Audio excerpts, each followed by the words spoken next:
And once again, we are live. It's Empire State of Baseball on this Monday evening of March the 13th, 2023. It's episode number 38, airing exclusively on Twitch. And as always, powered by StreamYard. Gentlemen, good to see, well, the two of you. I don't know where Tom went. I'm sure he'll be joining us shortly here on this episode 38 of ESB. How you guys doing? How's the weekend? And we catching these WBC games or what? I'll tell you what. How about that Italy game? I know, Joe, you've been a big WC guy so far. How about that Italy game making a crazy, Pool A with everyone being 2-2 in that bracket? Yeah, I mean, that's wild. Italy's got a couple former major leaguers, a couple former Mets in there. It's good to see. Matt Harvey, of all people, has pitched well. They got the Nespresso machine in the dugout. I mean, it's an entertaining squad. They're kind of embracing the Italian heritage there, so that's pretty cool.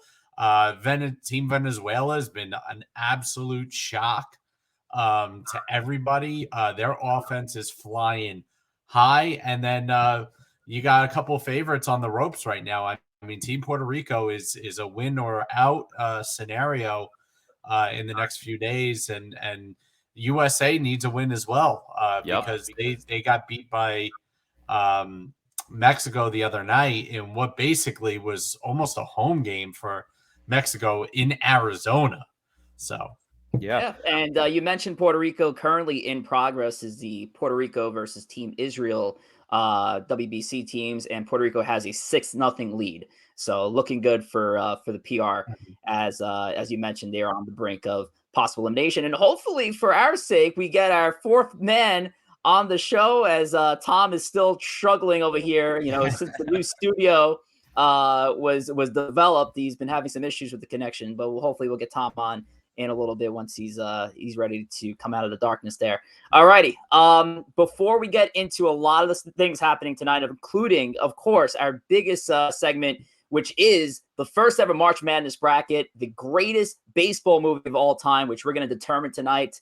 We have all those classics. And if you go to our Twitter and social media, Instagram also, you can see our bracket and follow along for our bracket later tonight. And hopefully when we see a few more of our chooches in the chat show up, I just got to let you guys know, you guys are going to make a big impact for this movie bracket, because if we're a 2-2 vote, granted, if Tom ever joins us, you will be our fifth voter. So the collective viewership will be our fifth voter if we get into a tie break scenario. So we will see what happens later on tonight. But we'll get into the World Baseball Classic in a little bit. But I just wanted to make a couple of notes here. I'm talking at 100 miles an hour. I'm sorry about that. But the state of Empire State of Baseball, and good state, by the way. A lot of good things are coming to the show.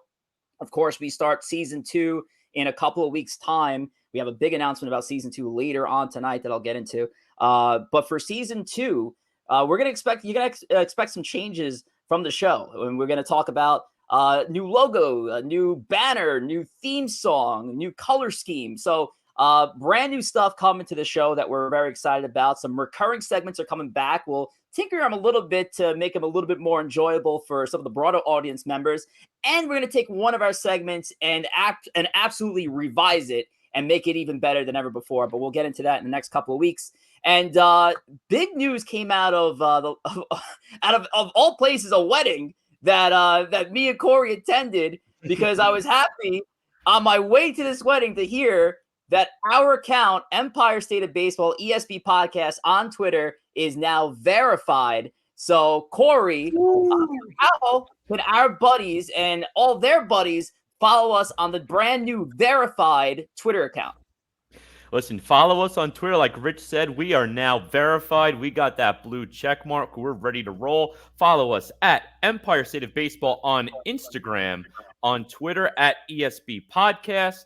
You also have individual accounts, myself at G Gory, Joe at JR Pugs, Rich at Rich J Rivera, and the mystery man himself for this evening at Wospil, Mr. Tom Wospil on Twitter.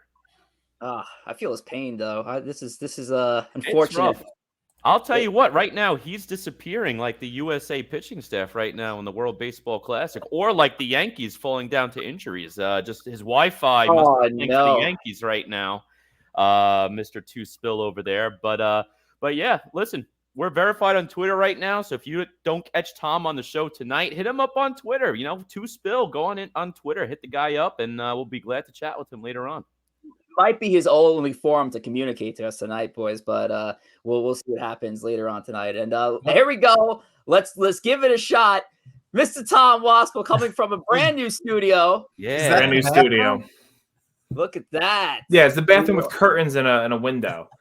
No, this is my it's like our office. My wife decorated it, which is why we have the don't let anyone ever dull your sparkle back there, which frankly Joe dulls everyone's sparkle, so I feel like it's a good reminder for the squad here. Yeah, we'll have a better setup next week. So we'll figure it out. And Grant, and hey, here's the thing, Tom. Good news. Next week there's no show, so you have 2 weeks to get it all together. So sure. Even better. All righty, so let's get into it. World Baseball Classic, as Corey alluded to before. Some big stories coming out of the WBC. The U.S. Team U.S. dropping their game last night to Mexico. They got beat pretty badly. Joe, some takeaways of the World Baseball Classic, and I guess the biggest one I have to ask, because I know you definitely have an opinion on this one. Should Major League Baseball players feel obligated to represent their country for the WBC? Yeah. So, well, first of all, I got 2 problems right now with the WBC, and we'll get into the players in a second. But let me find the person who is responsible for the scheduling of baseball games. Oh, the person who scheduled a Team USA baseball game at 10 o'clock at night Eastern time on a Sunday when we changed over in daylight savings times. That person should be tarred and feathered. They should be hung up by their entrails, which are hanging on their extrails. That person needs to lose their goddamn job. You gotta be kidding me. You have maybe the best lineup USA has ever put out there. You got all these kids who want to watch the superstars and Mike Trout and stuff. It's 10 o'clock at night on a school night on Sunday, and you off at daylight savings time. The entire East Coast is asleep. Everyone. I stayed up till 11:30. I checked out. I was like, I can't. I'm physically exhausted. So the person that came up with this idea that we're going to put 10 o'clock. And I know we had selection show. I know we had the goddamn Oscars. And we know not that anybody watches that garbage. But you want to grow the game of baseball? Don't put on a Team USA at 10 o'clock at night. Yeah, scheduling was Colombia and Venezuela on at 7 o'clock in the evening or 4 o'clock in the afternoon. We got to wait till 10 o'clock at night Eastern time to watch Team USA play. Yeah, that was pretty terrible. It's not like sometimes you get those games where it's like, all right, USA, Japan, like you get those crazy hours. All right, I could see it. It was Team USA in Mexico. I mean, you're talking within a couple of hours of each other, depending on which zone you line up in there, too. It's not like it's a drastic difference where one particular country has to get the unfortunate shaft in terms of scheduling there. But, I mean, I definitely agree with your point there, Joe. I was in bed by 12 o'clock. Fun fact before we dive into more baseball, I don't use an alarm in the morning. I wake up naturally. I overslept by an hour today with daylight savings as well. So I was all thrown off with daylight savings. But I agree, terrible job scheduling, especially, like I said, with this lineup. We all know the pitching is terrible, and we'll get into that in a minute. But Team USA lineup, absolutely elite from top to bottom. I mean, McNeil was hitting at the end of the lineup the other day. Mm-hmm. I mean, that guy just won. He's a batting title candidate year in, year out with the amount of contact he puts in. If that's guy hitting towards the end of your lineup, I mean, that lineup is stacked. But I agree, Joe, terrible scheduling. Horrible scheduling. Yeah. I don't know what you're thinking. I don't know how you'd put that game on at that time. I don't know how much we want to get into our bigger thoughts on the WBC now, because I just think it's generally pretty trash. It's just there's so many problems with it. Like it's the time of the year, like they have you have pitch limits on guys because it's at a joke time of the year. The problem is there really is no good time to do this. The real proper way to do it is the way you would do something like the NHL does, even like for the Olympics, take a break in the middle of the season if you care that much about it. But that would be just so disruptive for baseball to do something like that. So I don't know what the answer is other than just scrap it and think of something better. I don't know. Yeah, I think it's pretty bad. Listen, I actually think that somebody came up with the idea of doing an Olympic style pause mid-season during the All-Star break. So every 4 years, instead of having an All-Star game, you have the WBC.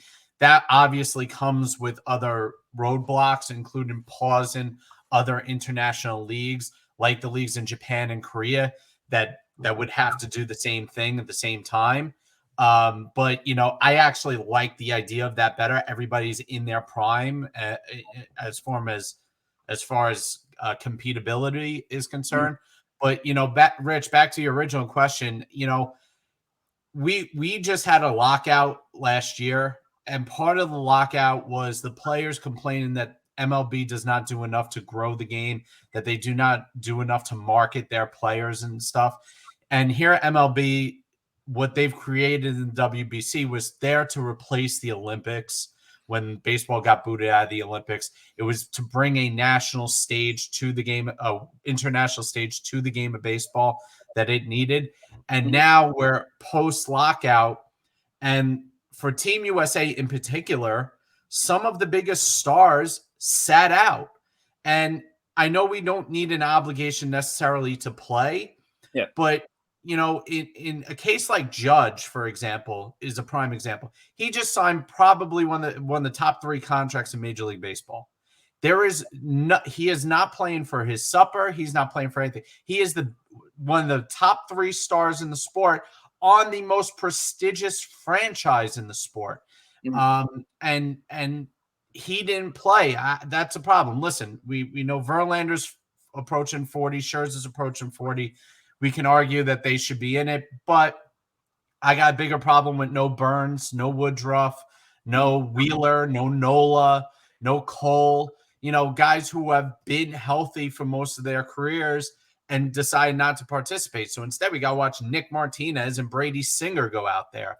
It's a crap time of year. It's like, how do you like for the position players? I'll get on board with you. It would great to see Judge there and some other guys who didn't go. But the pitchers, like they're not ready. They're not ready for this type of, and you can't expect them to be ready because if Garrett Cole goes there and he's in mid-season form or he's like in beginning of season form, and then he falters at the end of the year, Yankee fans are going to be furious about that because the WBC means nothing. I do want to. No one cares. I do want to throw this in in Judge's defense. For those who rip and Judge, and yeah, obviously having Judge a part of this team would really make this team the real offensive threat in the WBC. If they already aren't, their lineup is sick. It's the pitching that's abysmal. Aaron Judge was just named the captain of the team. Do you think it's a good look for the captain of the Yankees to now step away from his team, like within the first month of playing ball?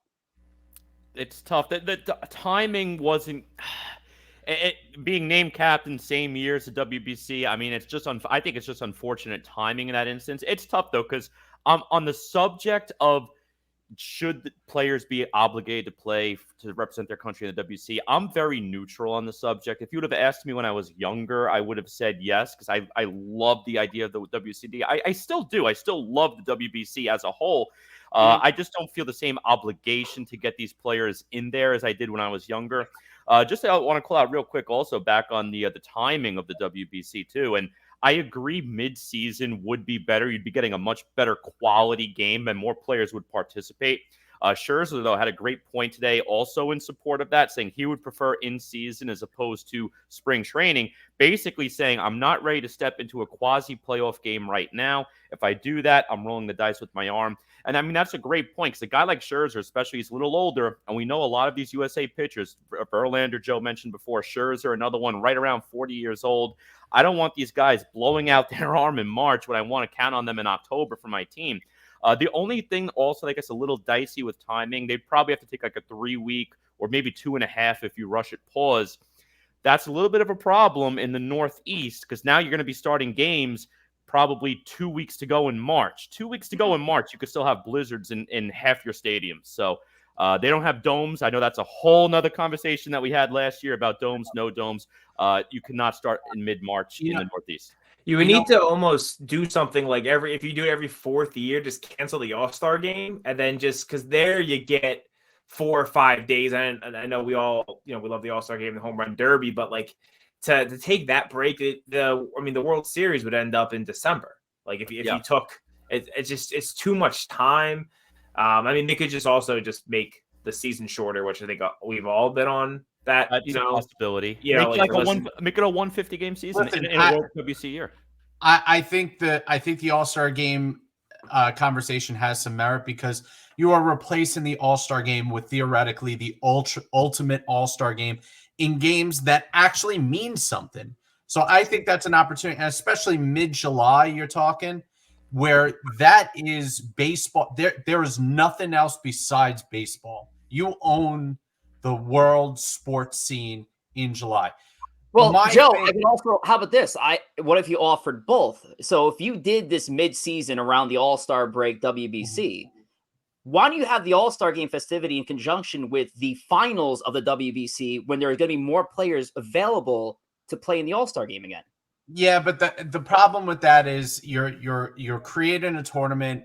Half your players are probably going to theoretically be playing in that finals game. And the last thing they're going to want to do is they're going to want to fly from one game to another.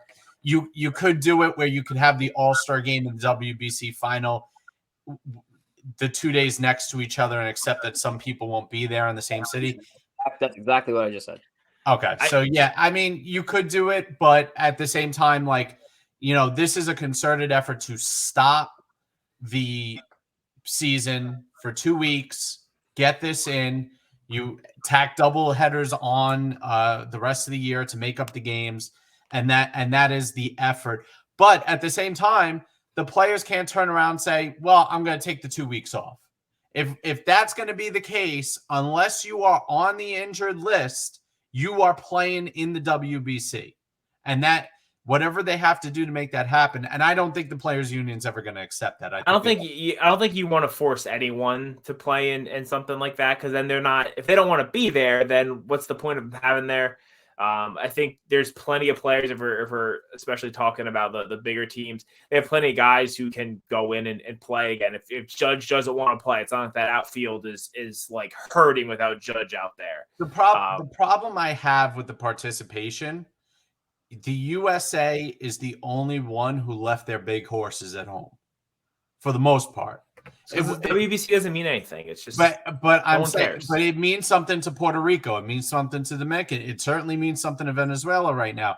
Japan, look at Japan. They got their 2 best pitchers pitching. The only one who stayed home was Senga, and that was because he was getting acclimated to come into the U.S. You have a hard time saying that I'm not ready to play in these games when Ohtani's going out there pitching and hitting for Team Japan. Alcantara's out there pitching.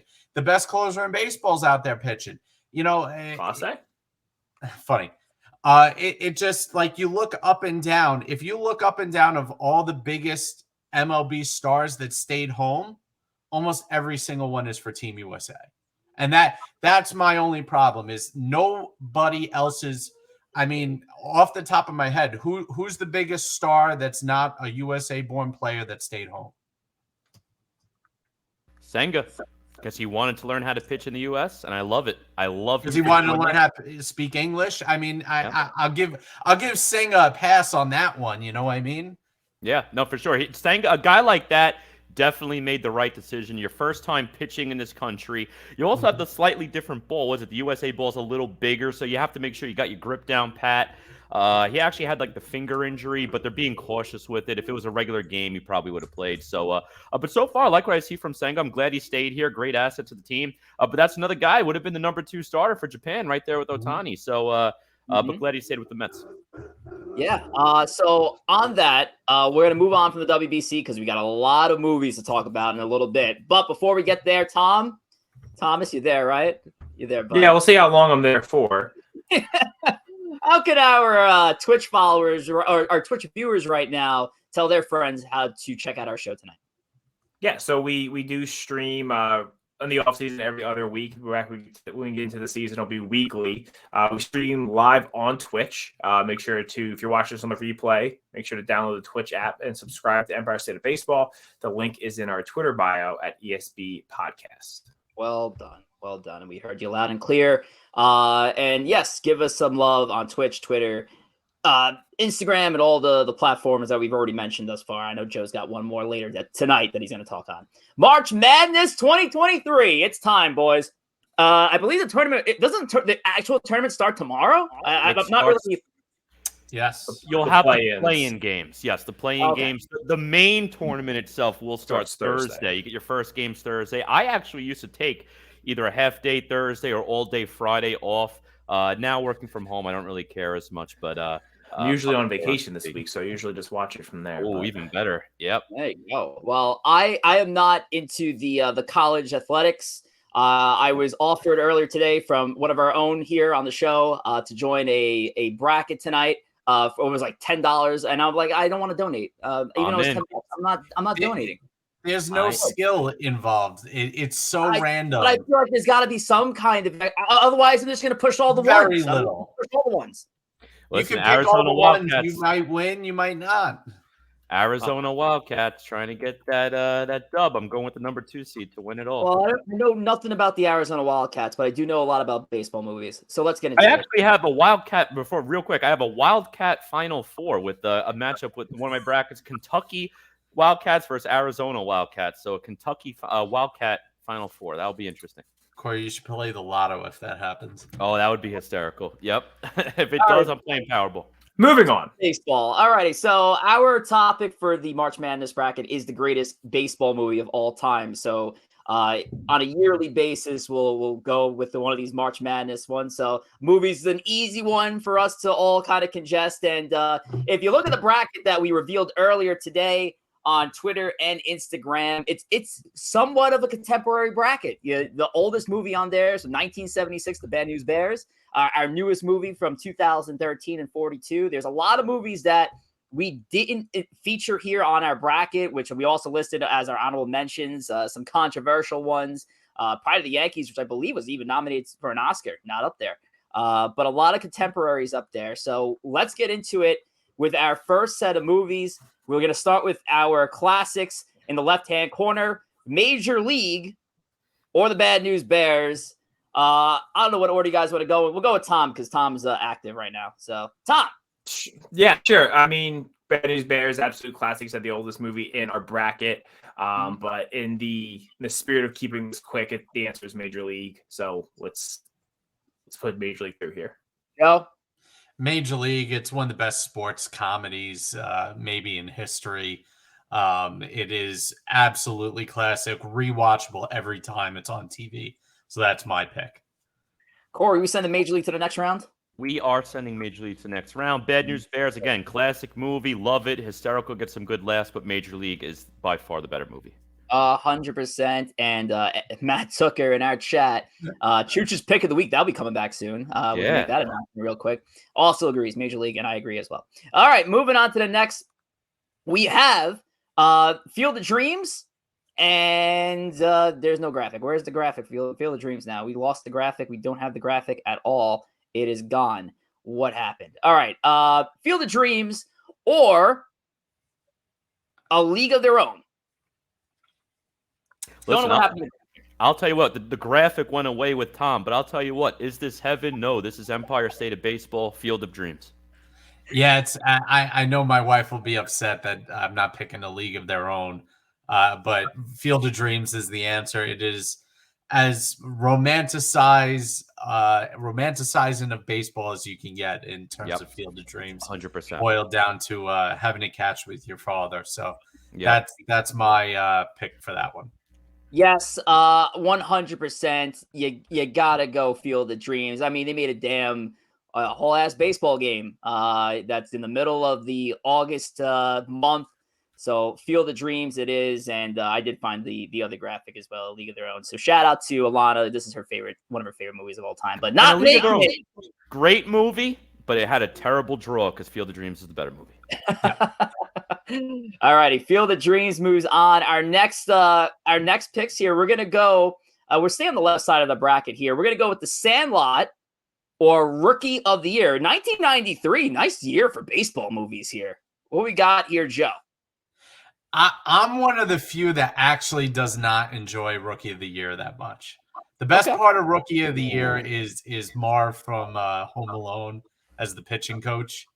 That's the best part of it. So I'm gonna go with Sandlot here.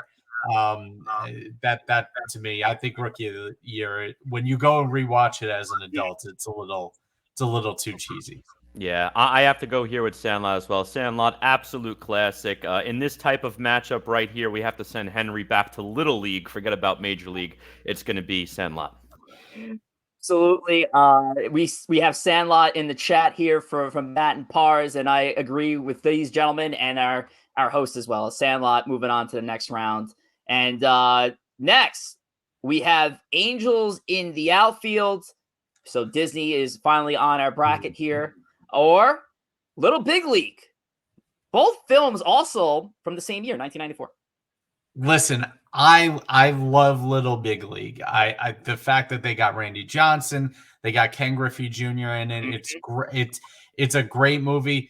But for me, my all-time kids' favorite movie is Angels in the Outfield. That is, to me, as good as it gets because it is just, as an adult, it doesn't grow old. There's great lines in it.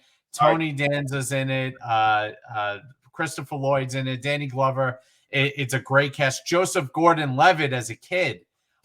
So for me, it's Angels in the Outfield. That's always going to be my favorite. Yeah, Angels in the Outfield, you definitely have a legitimate cast in terms of actors over there. And like Joe said, with a Little Big League, you get some actual Major League players in there as well. This is a toss-up here. It's really a matter of you going with the classic actors, you going with the baseball players. I'm going to give it to actually Little Big League. Let's make this interesting and take this to a second vote. Oh, man. This is a tough one. I mean, Tom's back here. Tom, what do you got in this matchup? Little Big League or Angels in the Outfield? I'm ready to throw my computer through the window. I'm gonna give it to Angels in the Outfield. I feel like it's just more of a iconic, rewatchable movie. So I'm gonna go Angels in the Outfield. Do we have to go to a tiebreaker? We have a 2-1 in favor of Angels. Off to you, Rich J. Rivera. Oh, I really wanted to save time in the first round, but I wouldn't want to do this not an honest. I'm going Little Big League. I think it's one of the best movies in terms of making it seem like a realistic baseball game to watch. I love it. It doesn't make it seems too phony. Some of the camera angles aren't even as dramatic as you would get out of some of these movies. I love Little Big League. I'm going with Little Big League. So we do have a tie. So that means we're checking out our chat here, and I see 1 for Little Big League, 2 for Little Big League, 1 for Angels in the Outfield. And I think at that rate, Little Big League moves on. So thank you, chat, for pushing on Little Big League to the next round there. But that was a tough matchup. Sorry, Angels. All right, next we got Moneyball. As we move on to the right side of our bracket, we have Moneyball 2011 or 8 Men Out as we are into the biopics of baseball. Tom. Yeah, I'm going to go Moneyball. Is Moneyball all accurate to that, was it 2002, 2001, whatever year that was for the '80s? No, but it's amazing. Great writing, great acting, iconic scenes. Moneyball. I think 8 Men Out might be the most underrated movie in this entire bracket. It's always been overshadowed. Came out around the same time Field of Dreams did. So I actually like 8 Men Out better. So I'm gonna go 8 Men Out in this one and go with the upset. This is definitely in the first round to have a 1 seed versus a 4 seed. I mean, this is the type of game where Twitter is going nuts. Fans are loving the game. Everyone's saying, could this be the bracket buster? At the end, though, I'm going to go with the 1 seed. I'm going to give Moneyball the edge. What I like about Moneyball, too, a little different. Most baseball movies focus on a player, on the team. This one, you're looking at the front office point of view. Little different twist than most of the baseball movies out there. So I'm going to go with Moneyball. They do pull it out as the 1 seed. Yeah, I'm with you, Corey. I'm going Moneyball here. Tom, you voted for Moneyball as well, right? Yeah. Okay, so we're moving Moneyball on the 1 seed of the biopics, and we'll get into more Moneyball later on. Our next matchup is a game of numbers. We have 42 or 61. So Thomas, what we got? I'm gonna go with 42. 61 is definitely a Yankee fan favorite. I just think 42 is just it's a great movie. Late great Chadwick Boseman, portraying Jackie Robinson. It's I don't know. It's one of those movies that if it's on, I'm gonna be watching it for a while. So I'm going with 42. Yeah, I remember when 61 came out. It was a really big deal for a good month or so, and people were really harping on how detailed it was. I think 42 is a little bit more rewatchable. And the best acting performance to me is in 42. It's Harrison Ford as Branch Rickey. I was captivated by that performance as much as I was Chadwick Boseman's. So I'm gonna go 42 by a little bit here. Yeah, you know what? 61, directed by Billy Crystal, big Yankee fan. I loved when he had the little spring training cameo as well, Billy Crystal. But I'm going to give the edge here to 42. Got to go with Mr. Bozeman, R.I.P.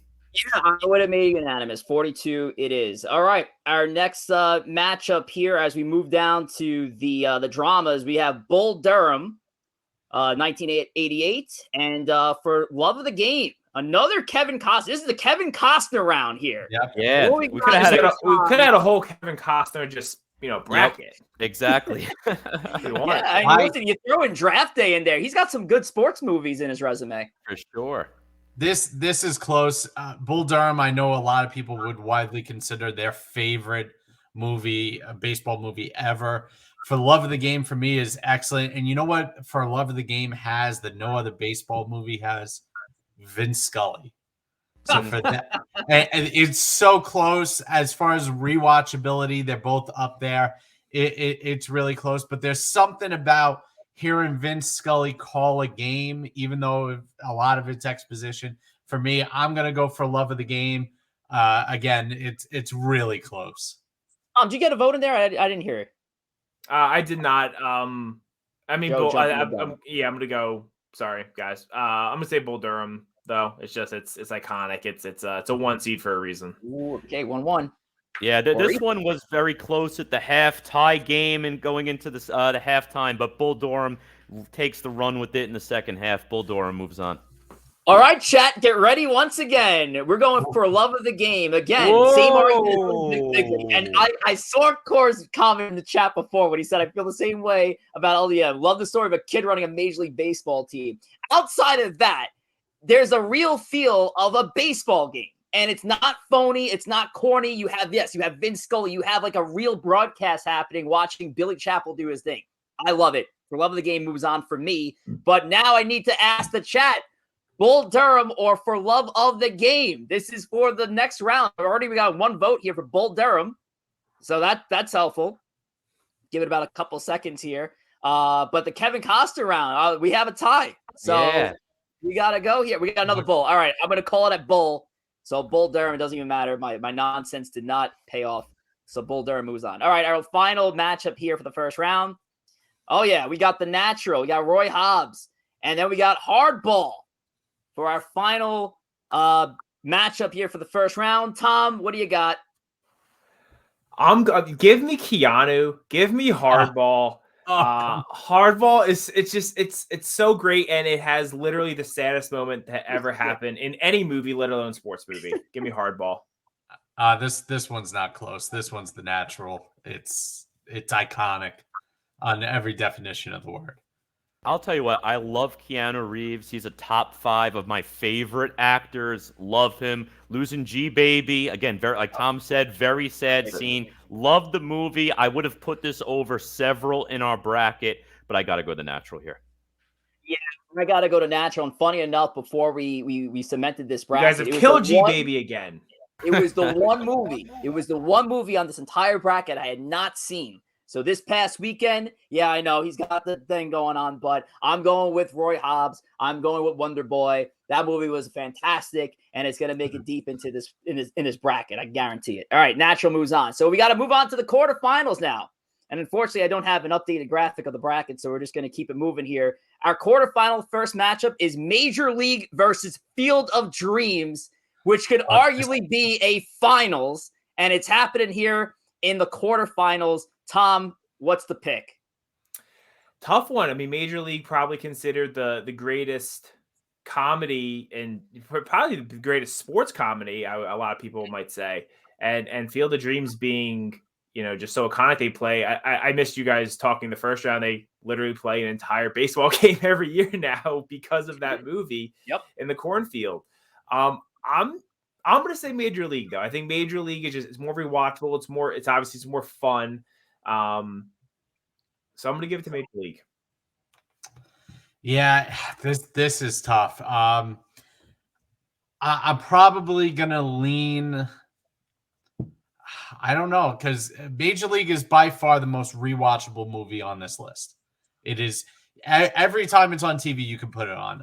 But as far as movie go, I think I'm gonna have to go Field of Dreams, just because I think Field of Dreams touches a place in every baseball fan that like no other movie does.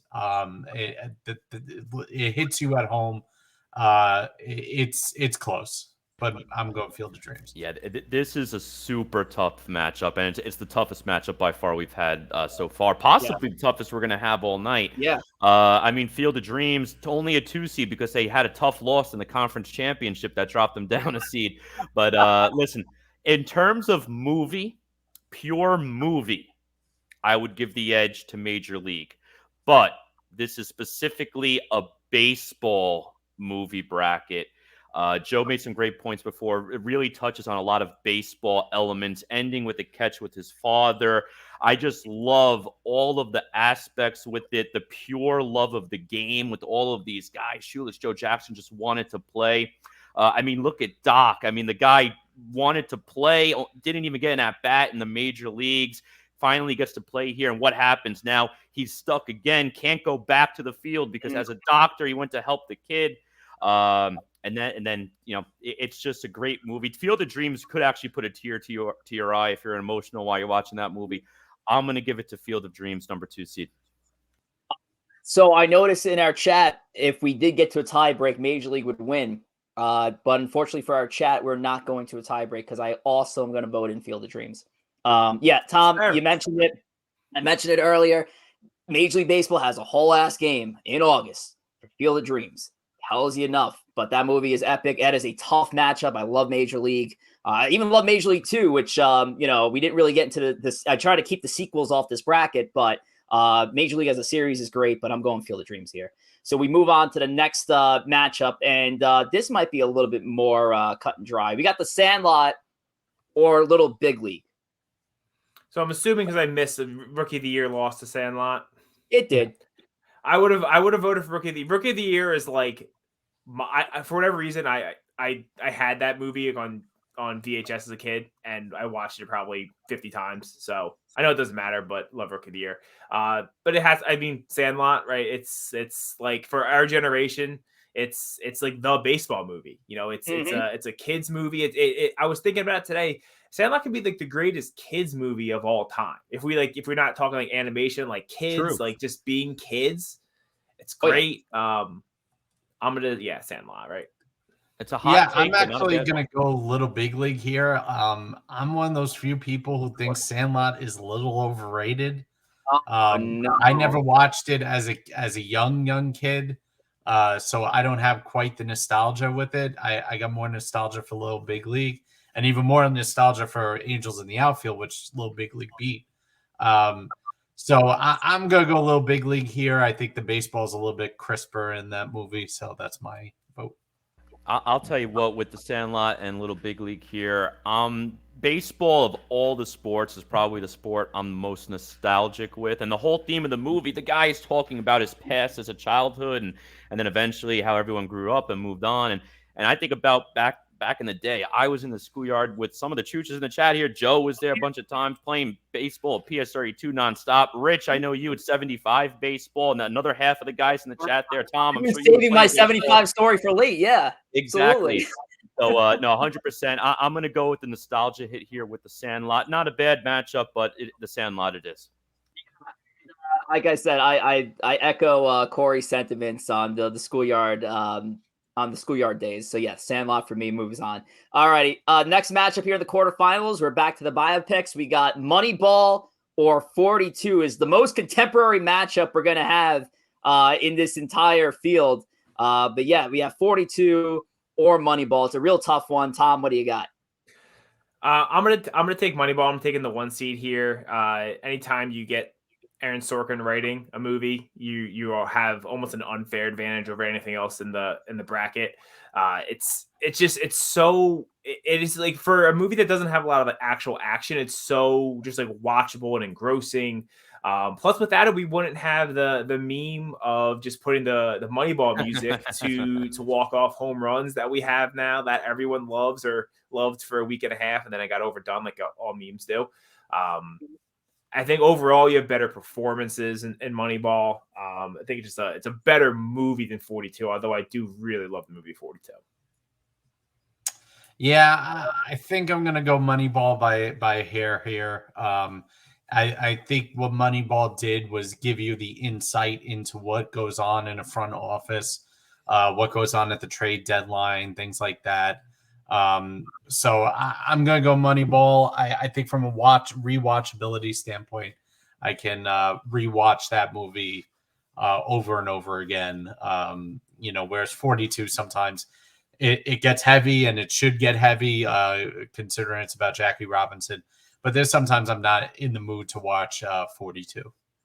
Yeah, I'll tell you what, I like Tom said with the memes, I love the one where it's Peter Brand and Billy Bean looking at the board, and Jonah Hill is saying something, but we can get to the A's. The meme that stands out recently is the one with Carlos Correa where he's saying, the A's, we can get him for $875,000. His only defect is he has no ankles. That's the memes of Moneyball just make it worth it. Absolutely hysterical. I love those memes. Again, great matchup. 42, solid movie. Love Chadwick Boseman in it, but I got to go Moneyball here. Yeah, I will make it unanimous. Moneyball, it is for me. It's a 1 seed for a reason. You really get that front office look. And hot take, Jonah Hill's role as Peter Brand was probably Jonah Hill's best role in his acting. It was a very good role. He did a very good job with it. For somebody who was coming out of the straight Judd Apatow comedies too. Yeah. He was fantastic at it. All right, our final matchup here in the quarterfinals. We're moving through this pretty well here, guys. We got Bull Durham. There we go. Made it out of the Kevin Costner round. Or The Natural. So, Thomas, another tough one. We got 2 80s movies here. What do you got? I'm gonna go with Bull Durham. Again, I think it's such a iconic baseball movie. I think it's like a timeless baseball movie. I'm gonna go Bull Durham. Yeah, I'm gonna go The Natural here. Just the music, the iconicness that it portrays. Listen, Bull Durham's great. There's nothing that better encapsulates what being in the minors is like than Bull Durham. And it gets a ton of credit for that. It's entertaining. The lines are fantastic. But as far as an epic level baseball movie, The Natural to me is just there on all points. I think there are parts of Bull Durham, especially with what's her face, that kind of can get annoying. And Susan Sarandon, that's it. Thank you, honey. Susan Sarandon, that kind of get annoying at times. So for me, it's The Natural. That's one of my favorites. This is another very tough matchup, similar to when we had Field in Major League, and for very similar reasons. I think Bull Durham, it's definitely the funner movie. It's a more enjoyable movie. And if I was just trying to go off a movie to watch, I'm probably going to go Bull Durham. And even with the Crash Davis and Nuke the pitcher, it was similar Major League vibes. Veteran catcher, a wild, hard-throwing pitcher there. But for pure baseball, going with a little bit of a nostalgia hit. Again, touching on a father-son relationship on different parts of the movie. In a very close overtime matchup, I'm going to give it to The Natural. Yeah, I'm going with the 2-1 upset here. I'm going with The Natural, which is, again, the most recent movie I saw. I saw this movie this past weekend. I was like, wow, this is great. It's not even like contemporary recent bias, but Natural is fantastic. I'm moving it on to the semifinal round, and we will pick the semifinals up once again. Oh, this is going to be a tough one. Oh, we have Field of Dreams or The Sandlot. Oh, Sandlot was made 1,000 years from now, apparently, in this ticker. I did see that, which is impressive considering how timeless the movie is. So I'll kick it off. Sandlot is just such a timeless movie. It's a movie that came out when we were all kids, but it wasn't a contemporary movie of kids growing up in the 90s. It was kids growing up in the late 60s, early 70s. I'm pretty sure is right when it supposedly would have taken place. I feel like you could show kids The Sandlot today and they would love it. I could show it to my nieces and nephews and they would love that movie. Field of Dreams, again, it's a classic, but I think it's starting to feel dated, where The Sandlot feels fresh. It has just so many iconic scenes that we've gotten out of it. Like every scene, there's lines that people still repeat. I know it's a kids movie and I know it's going up against a juggernaut, but give me The Sandlot. Yeah, I gotta go Field of Dreams here. To me, Field of Dreams it's the perfect baseball.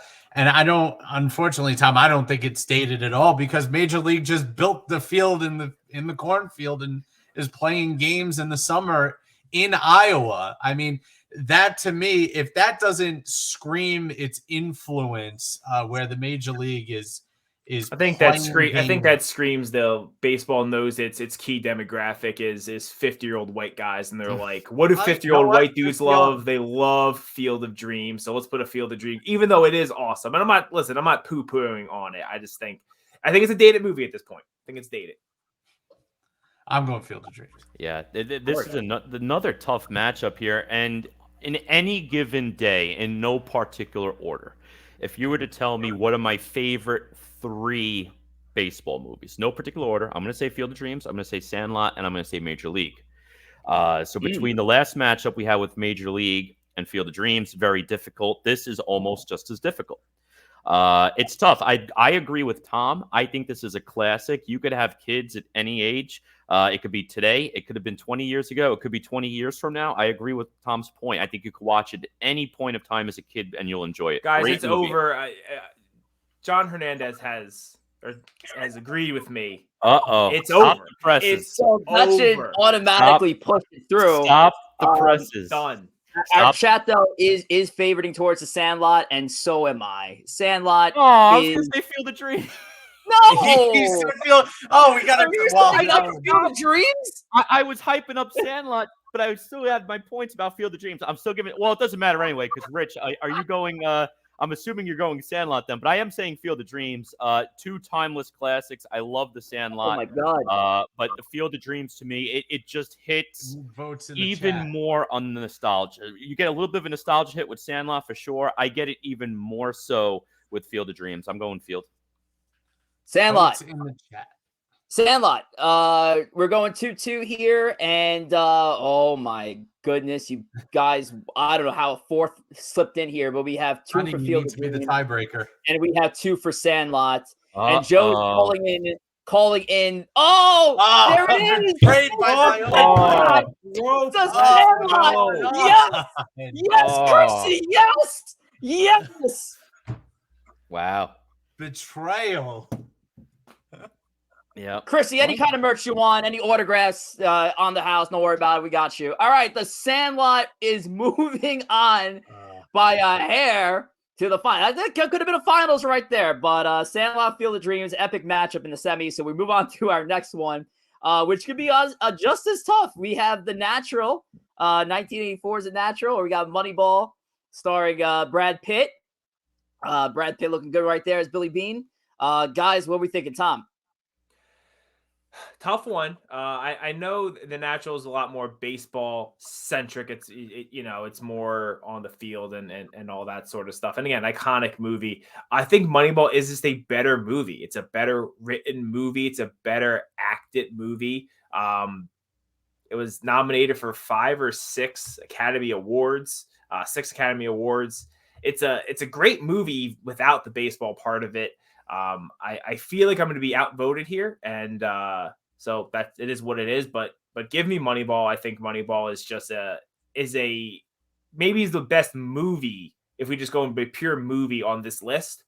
Moneyball. Yeah, I'm gonna go with The Natural here, and my main reason why is I cannot make a Moneyball, which is I'm gonna have to vote Moneyball over The Sandlot if it makes it. I can't vote the best baseball movie of all time is about the business of baseball, not about the game itself. And to me, I think there's a lack of purity in Moneyball, even though it is an iconic movie. It's about the game. It gives you the insight behind the scenes. But at the end of the day, it's about the business of baseball, not the love of baseball itself for the most part. So for me, I got to take The Natural here. I think it's the more iconic baseball movie. This is a good matchup. I said before, if I was to have a top 3, that it was going to be Field of Dreams, Sandlot, and Major League. If I'm rounding out the top 5, again, no particular order, for baseball movies, it's probably going to be Moneyball, and it's probably going to be The Natural. I am going to give the edge here to Moneyball. I know Joe is talking about the take of front office versus the game and preferring the game. I actually really like the twist with having the front office element of it. Again, Brad Pitt, Jonah Hill, I thought they did a great job in that movie. Brad Pitt is Billy Bean also. He did a great job. I'm going to go with How Moneyball. happy is Billy Bean that he gets Brad Pitt to play him right? in the movie? Exactly. That has to feel good, right? You're like, oh, they're gonna make a movie about me. Oh, who's gonna play me? Brad Pitt. Yep. Is that like our greatest accomplishment? He never won a World Series. Like, can Pedro Pascal play me in a biopic down the line? Like, can that happen? No, you're getting played by Pete Sclafani.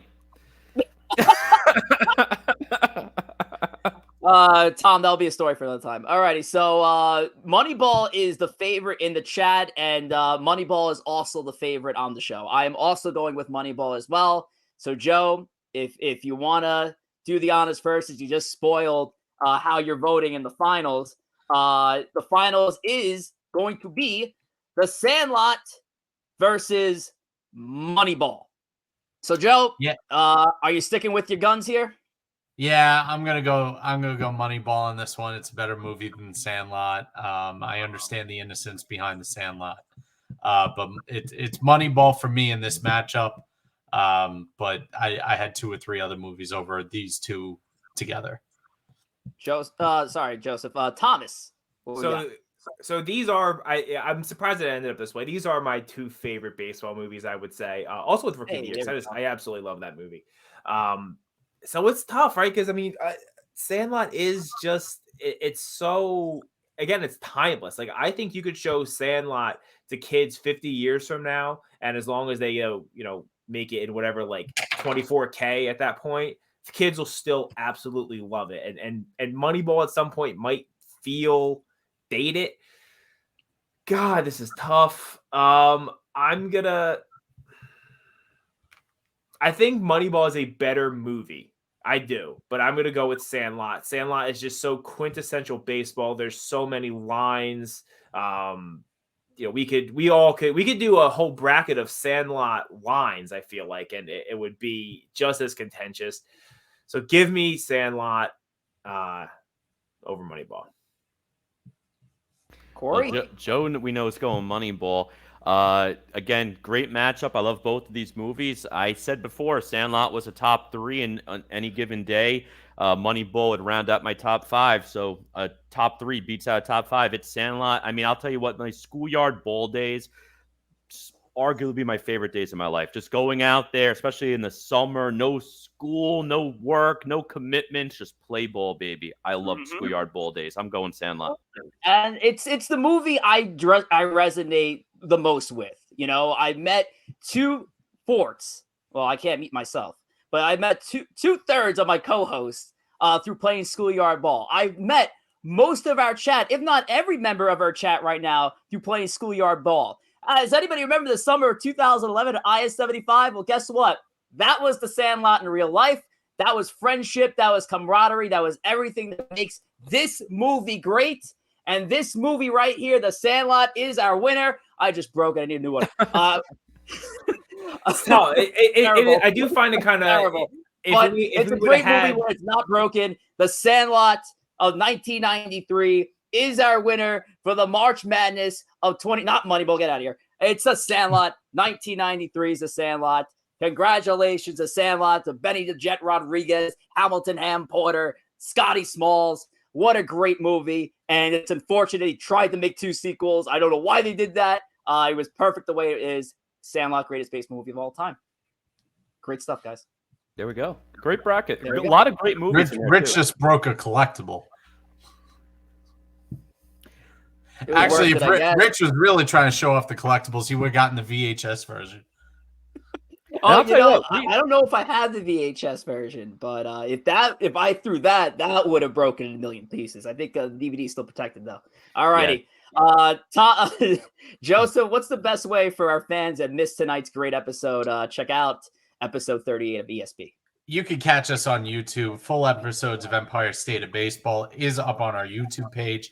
You can like, share, and subscribe. Ring that bell button at the end of every video, and you'll be notified the second that they are uploaded to YouTube in the future. So check us out there. There's actually a hole in the wall, and I'm going to have to take a picture of it and send it to you guys later. No, there's legitimately a hole in the wall right now. Julio's not going to be happy. Rich, you don't throw that hard. There's no way there's a hole in the wall. All right, good. All righty. A couple of announcements for upcoming things here with the show. Of course, we already talked about some of the things that are coming to the show as a whole, but we're continuing our ESP 2023 top player rankings. If you check us out on Twitter and Instagram at ESP Podcast, of course, we are verified now via Twitter Blue. We paid for it.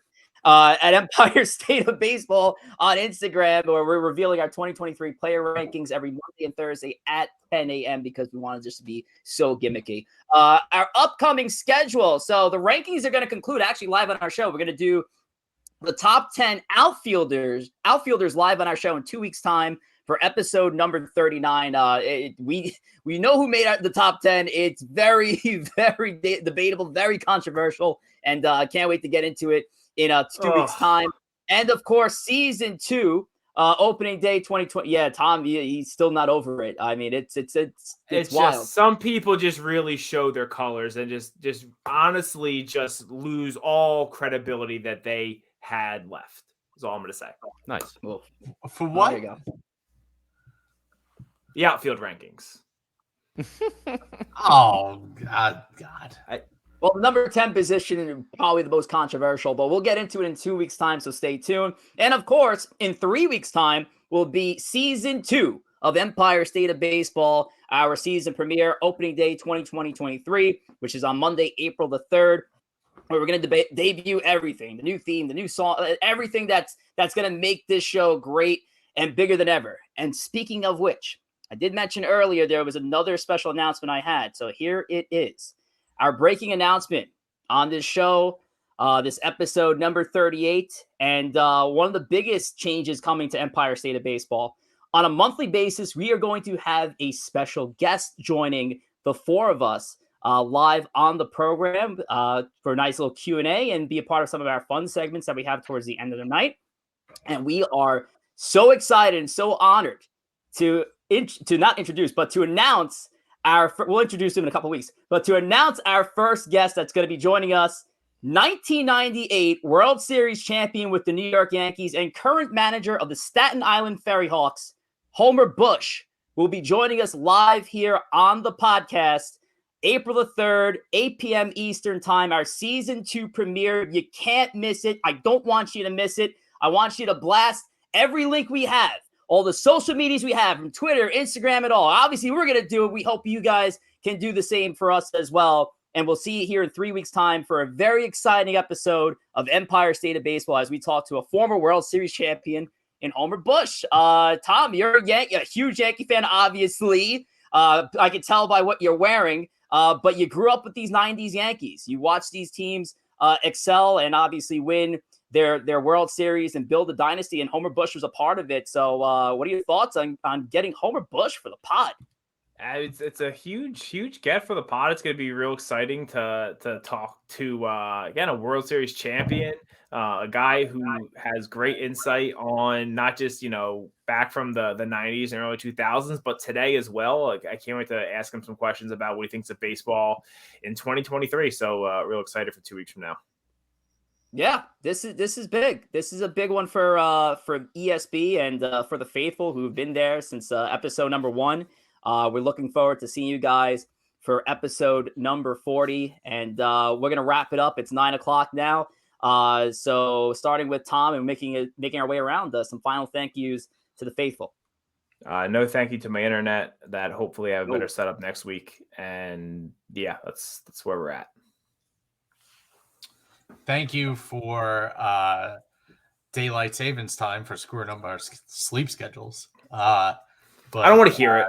I'm hoping 6-month-old child here as a Jet messing up my fan, sleep schedule. hoping as a Jet fan to get a thank you to Aaron Rodgers for coming to the Jets. Oh. But it's the Jets. We're gonna end up with nothing. Oh boy, we'll see. That is going to be a train wreck waiting to happen. Well, as you say it, Ian Rappaport just announced that a quarterback has made a decision. Jameis Winston returning to the Saints on a 1-year, $8 million deal. So there you go, Saint fans, Jameis Winston. But we'll see. I'll hold the thank yous for tomorrow because depending on what happens with the Jets, I'm either going to be very happy or very sad. So overall, I'm going to thank you, Rich, for doing the cold call to Homer Bush. Love to have him on the show. Great guest. Love to talk a little baseball. Talk about a little Ferry Hawk action, too, repping a local New York team. We are an Empire State of Baseball. Ferry Hawks, Empire State baseball team. So it couldn't have been a better guest for the show. Absolutely. And local to us, 3 Staten Islanders, or actually I'm the only one left now. Wow. I'm the only Staten Islander left on the show. This is crazy. Everybody's now in Jersey. This is insane. But yeah, in advance, thank you to Homer Bush for joining us. But thank you to the 3 of you guys to keep the bracket moving along. We got it done within the timing that we were hoping for. So you guys are fantastic. And of course, our chooches in the chat who are participating all night long. We got a lot of great hits here on Twitch. And we thank you so much for your votes, because a lot of your votes did mean the difference, especially for Christy Pugliese putting the Sandlot into the finals. So thank you to Joe's wife. That was fantastic. And I need to plaster my wall tomorrow. All righty. So we will see you here in 2 weeks' time. We're going to be taking the off week next week. So we'll see you 2 weeks' time for episode number 39, the final episode of the all season. Take care.